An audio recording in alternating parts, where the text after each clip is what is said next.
আলু আর বেসন দিয়ে বড়া বানানো হবে। এখানে বেসন মাখা হচ্ছে, আলুগুলো কেটে নেওয়া হয়েছে, বেসনে হলুদ, মরিচ, লবণ, মশলাগুলো দিয়ে দেওয়া হয়েছে। ভালোভাবে বেসনটা এখন মাখে নিতে হবে। বেসনে অতিরিক্ত পরিমাণ পানি হয়ে যাওয়ার কারণে আবার কিছু বেসন অ্যাড করলাম। অ্যাড করার পর আবার ভালোভাবে মেখে নিচ্ছি। এবার কড়াইতে তেল দিচ্ছি। তেলটা ভালো করে গরম করে নিব।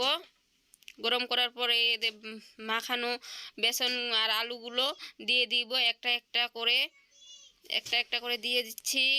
বড়াগুলো দেওয়া শেষ। এবার কিছুক্ষণ রেখে দিব বড়াগুলো রেখার পর উল্টে দিচ্ছি। এবার যে ভালোভাবে উল্টে দিচ্ছি। আবার কিছুক্ষণ বড়াগুলো ভেজে নেওয়ার জন্য রেখে দিব।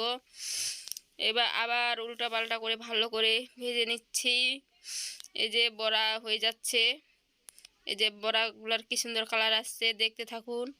বড়া হয়ে গেল।